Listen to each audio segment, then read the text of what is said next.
சர்க்கரையை குறைக்கும் ஷார்ட்கட் இதுதான். ஒரு 26 வயசு தம்பி சர்க்கரை நோய் வந்து இப்போ 6 வருஷமா மாத்திரை சாப்பிடாமையே அவருடைய சர்க்கரை கட்டுப்பாட்டில் இருக்கு.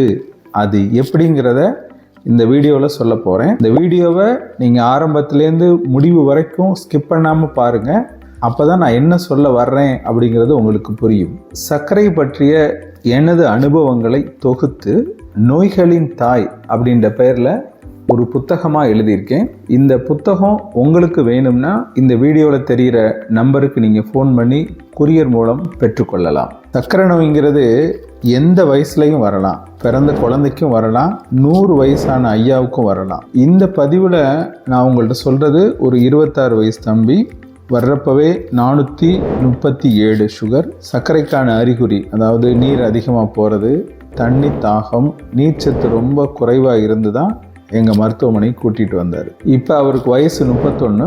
6 வருஷமாக சர்க்கரைக்கு எந்த மாத்திரையும் சாப்பிடாம ஆரோக்கியமாக வாழ்கிறாரு. அது எப்படிங்கிறத நீங்கள் கேட்டிங்கன்னா உங்களுக்கே வியப்பாக இருக்கும். நான் டாக்டர் மணிவண்ணன், சிவகங்கை மாவட்டம் காரைக்குடியில் ஸ்ரீ பார்வதி சர்க்கரை நோய் மருத்துவமனை என்ற பெயரில் கடந்த 35 வருடங்களாக மருத்துவமனை நடத்தி வருகிறேன். இன்றைக்கும் எங்கள் மருத்துவமனைக்கு ஆயிரக்கணக்கான சர்க்கரை நோயாளிகள் வந்து வைத்தியம் பண்ணி நல்லா இருக்காங்க. இங்கே வர்ற ஒவ்வொரு நோயாளிக்கும் நாங்கள் முதல்ல சர்க்கரையை பற்றிய ஒரு புரிதல், ஒரு தெளிவை உண்டாக்குறோம். சர்க்கரைனா என்ன, சர்க்கரை கூடினா என்ன ஆகும், குறைஞ்சா என்ன ஆகும், சர்க்கரைனால என்னென்ன பிரச்சனைகள் வரும் அப்படிங்கிற ஒரு புரிதலை தொடர்ச்சியாக கொடுத்துட்டு வர்றோம். இந்த சேனல் மூலமாக உங்களுக்கும் தொடர்ச்சியாக கொடுக்குறோம். உங்களுக்கும் அல்லது உங்களை சார்ந்த உறவினர்கள் நண்பர்களுக்கும் சர்க்கரை இருந்தால் அவங்களுக்கும் இந்த சேனலை ஷேர் பண்ணி சப்ஸ்கிரைப் பண்ணி பாருங்கள். சர்க்கரை நோய் ஒரு 40 வயசுக்காரங்களுக்கு மேலே வருதுன்னா அது பரம்பரையாக வரலாம், அதிக எடையினால வரலாம், ஸ்ட்ரெஸ்னால வரலாம்,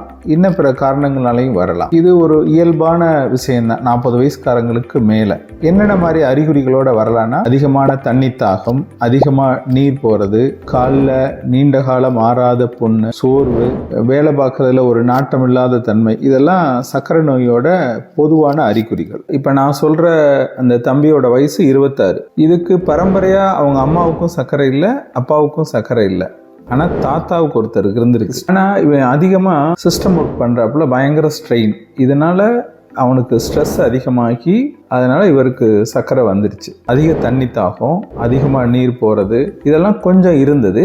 இதை தாண்டி நீர்ச்சத்து இழப்பு ஏற்பட்டு ரொம்ப சோர்வாகி எங்கள்கிட்ட கூட்டிகிட்டு வந்தாங்க. நான் முதல்ல சொல்லியிருக்கேன், அவருடைய சர்க்கரையோட அளவு 437. இவருக்கு வந்தவுடனே நாங்கள் பரிசோதனை செஞ்சோம். முதல்ல என்ன விதமான சர்க்கரை நோய் அப்படிங்கிறத கண்டுபிடிச்சோம்.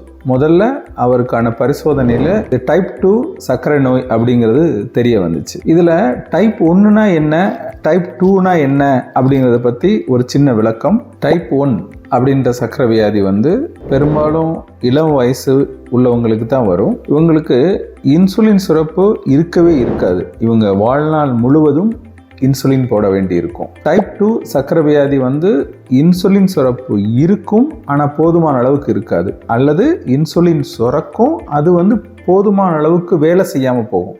இது 2வது வகை சர்க்கரை நோயாளி. இந்த நோயாளிக்கு மாத்திரையால் சர்க்கரை குணப்படுத்தலாம். இப்போ உங்களுடைய சர்க்கரை டைப் 2வா, உங்களுடைய சர்க்கரை அளவு என்ன அப்படிங்கிறத கமெண்ட்டில் பதிவிடுங்க. இந்த தம்பிக்கு வந்து டைப் 2, அதாவது 2ஆம் வகை சர்க்கரை நோய் இருக்குது அப்படிங்கிறது நம்ம முதல்ல கண்டுபிடிச்சிட்டோன்னு சொன்னேன். இப்போ இவருக்கான தீர்வு வந்து மாத்திரை தான். இந்த மாத்திரை கொடுத்துட்டா அவருக்கு சர்க்கரை கட்டுப்பாட்டில் இருக்கும். ஆனால் அவங்க கேட்ட கேள்வி, ஆயுசு முழுக்க மாத்திரை சாப்பிடணுமா அப்படிங்கிறது. அப்போ அவங்க ஃபேமிலியில் இருக்க எல்லாரையும் கூப்பிட்டு ஒரு சின்ன கவுன்சிலிங் பண்ணணும். அதாவது இதுக்கு தீர்வு 2 வகையாக இருக்குது. ஒன்று, ஆயுசு முழுக்க நீங்கள் மாத்திரை சாப்பிடணும், அதுக்கு மாற்று வழி இல்லை. 2வது வகை ஒரு முயற்சி. எப்படின்னா, இப்போ வந்து அந்த பேஷண்ட் முதலாக நமக்கு சர்க்கரைக்கு பார்க்க வர்றாங்க, இப்போ தான் சர்க்கரை இருக்குன்றதையும் கண்டுபிடிக்கிறோம். இந்த நிலையில் அவருக்கான தீர்வு வந்து எடுத்த உடனே இன்சுலின் போடுறது. இதை பற்றி அவங்களுக்கு விளக்கமாக சொன்னோன்னே, இன்சுலினா எவ்வளோ நாளைக்கு போடணும், ஆயுசு முழுக்க போடணுமா அப்படின்னு மொத்த ஃபேமிலியும் பயந்தாங்க. அப்போ தான் அவங்கள்ட்ட சொன்னோம், அப்படி இல்லைங்க, இன்சுலின் நீங்கள் போட்டிங்கன்னா ஒரு 3 அல்லது 4 அல்லது 5 மாதம் நம்ம போட வேண்டியிருக்கும். இந்த இன்சுலின் போடுறப்ப நம்ம உடம்புல இருக்க கணையம் அப்படிங்கிற நாளமில்லா சுரப்பிலேருந்து தான் இன்சுலின் உருவாகுது. அந்த இன்சுலின் பற்றாக்குறையால் தான் இந்த தம்பிக்கு வந்து சர்க்கரை வந்திருக்கு. இப்போ நம்ம என்ன செய்யறோம்னா அந்த பற்றாக்குறையை சரி செய்ய வெளியிலேருந்து நம்ம இன்சுலின் கொடுக்குறோம், இன்சுலின் இன்ஜெக்ஷனாக கொடுக்குறோம். இன்சுலின் இன்ஜெக்ஷன் கொடுக்குறப்ப அந்த தம்பிக்கு சர்க்கரையோட கட்டுப்பாடு கொஞ்சம் கொஞ்சமாக வரும். அதே நேரத்தில் அந்த இன்சுலின் சுரக்கிற கணையம் இருக்குல்ல, அந்த கணையம் வந்து வெளியிலேருந்து தான் இன்சுலின் வந்துருச்சுல்ல, இனி நம்ம வேலை பார்க்க வேண்டாம்ல அப்படின்னு நல்லா ஒரு 2-3 மாதத்துக்கு தூங்கிடும். தூங்கினோடனே ஒரு சுறுசுறுப்பாக எந்திரிப்போம்ல, அந்த மாதிரி 2-3 மாதத்தில் அந்த கணையம் பயங்கர சுறுசுறுப்பாக வேலை செய்ய ஆரம்பிச்சிடும். அதிகமாக இன்சுலினை சுரக்கும். இந்த விஷயத்தை அவங்களுக்கு நாங்கள் புரிய வச்சோம். அவங்களும் ஒத்துக்கிட்டாங்க. இன்சுலின் நம்ம போட ஆரம்பித்தா முதல்ல ஒரு 15 நாளைக்குள்ள அந்த பையனோட இன்சுலின் தேவை வந்து 38 யூனிட் வரைக்கும் போயிடுச்சு. ஒரு 15 நாளைக்குள்ள 38 யூனிட் ஒரு நாளைக்கு கொடுத்தாதான் அந்த பையனுக்கு சர்க்கரை நோய் கண்ட்ரோலுக்கு வர ஆரம்பிச்சிச்சு. இதை தொடர்ச்சியாக நம்ம 1 மாதம் முடிஞ்சிருச்சு. 38, 36 கொஞ்சம் குறைஞ்சிருச்சு. ரெண்டாவது மாதம் கொடுக்குறப்ப அந்த 36 அந்த தம்பியோட தேவை வந்து 30 குறைஞ்சிச்சு. இதுக்கிடையில நாங்கள் மாத்திரையே கொடுக்கல, சர்க்கரைக்கான எந்த மாத்திரையும் கொடுக்கல. 36லேருந்து 30 குறைஞ்சிச்சு. ரெண்டாவது மாதம் முடிவில் அது வந்து 22, 20க்கு வந்துருச்சு. இது ரெண்டாவது மாதம் முடிவில். 3வது மாதம் ஆரம்பிக்கிறோம்.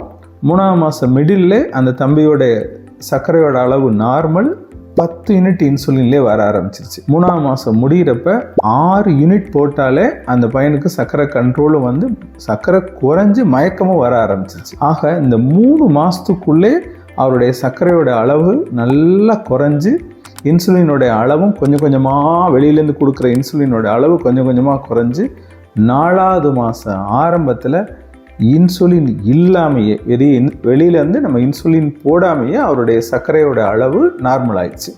இப்போ நீண்ட கால சர்க்கரை பரிசோதனைன்னு இருக்குல்ல, HbA1c பரிசோதனை, அதையும் பண்ணால் அதுக்குமே கண்ட்ரோல் வர ஆரம்பிச்சிருச்சு. முன்னாடி இருந்ததை காட்டிலும் இப்போ நல்லா குறைய ஆரம்பிச்சிருச்சு. அப்போ இப்போ இவருக்கு வந்து அந்த நான் சொன்ன மெத்தடு அது வந்து ஃபிட் ஆயிடுச்சு அப்படின்றத அவங்களுக்கு உறுதிப்படுத்தி விளக்கம் சொன்னோம். இந்த மாதிரி 13 பேஷண்ட்டுக்கு என்னுடைய அனுபவத்தில் நான் முயற்சி பண்ணியிருக்கேன். அதில் 2 பேஷண்ட் மட்டும்தான் நான் சொன்ன இந்த மெத்தட் வந்து ஒர்க் அவுட் ஆகலை. மிச்சம் 11 பேருக்கு ஒர்க் அவுட் ஆகி இருக்காங்க.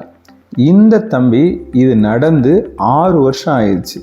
இவருக்கு நான் சொன்ன அட்வைஸ் என்னென்னா, வீட்டிலே நீங்கள் ஒவ்வொரு மாதமும் சுகர் பார்த்துக்கணும், அது கட்டாயம். அதே நேரத்தில் 6 மாதத்துக்கு ஒருக்க ஹாஸ்பிட்டலுக்கு வந்து HbA1c பரிசோதனை பண்ணிக்கணும். சர்க்கரை கண்ட்ரோல் இருக்கா அப்படின்றத உறுதிப்படுத்திக்கணும். வேறு ஏதாவது அறிகுறிகள், அதாவது நீர் அதிகமாக போகிறது, வெயிட் லாஸ் ஆகிறது, தண்ணி தாகம், இந்த மாதிரி வந்துருச்சுன்னா உடனே வந்துடணும். இதை சொல்லணும். மேற்கொண்டு நீங்கள் உடம்பு ஃபிட்டாக வச்சுக்கணும். நல்லா வாக்கிங் போகலாம், அல்லது முடிஞ்சால் உனக்கு டைம் இருந்தால் ஜிம்முக்கு போ. அந்த மாதிரி உடம்பு இன்னும் கொஞ்சம் குறைச்சி ஸ்லிம்மாக வச்சுக்கோ அப்படின்னு அட்வைஸ் பண்ணோம். கரெக்டாக ஃபாலோ பண்ணுறாப்புல இப்போ 6 வருஷம் ஆச்சு. அவருக்கு சர்க்கரையே இல்லை. அவங்க வீட்டில் அவங்க அம்மா எப்போவுமே கூட வருவாங்க. அவங்க கேட்குறதெல்லாம், இனி சர்க்கரை நோய் வராதா அப்படின்னு. அம்மா, சர்க்கரை நோய் வரும், எப்பனாலும் வரும். ஆனால் இப்போ வந்து நம்ம அந்த தம்பிக்கு வந்து மாத்திரை சாப்பிட்றதுலேருந்து ஒரு விடுதலை கொடுத்துருக்குறோம். அதுக்கு அவருடைய உடம்பும் ஒத்துழைச்சிச்சு, நம்மளுடைய வைத்தியமும் சக்ஸஸ்ஃபுல்லாக போச்சு. அதனால இப்போதைக்கு அவருக்கு சர்க்கரை இல்லை. சர்க்கரை நோய் அவருக்கு 35 வயசுலேயும் வரலாம், 40 வயசுலேயும் வரலாம், 50 வயசுலேயும் வரலாம். போஸ்ட்பான் பண்ணியிருக்கோம், சர்க்கரை நோயை போஸ்ட்பான் பண்ணியிருக்கோம். அதை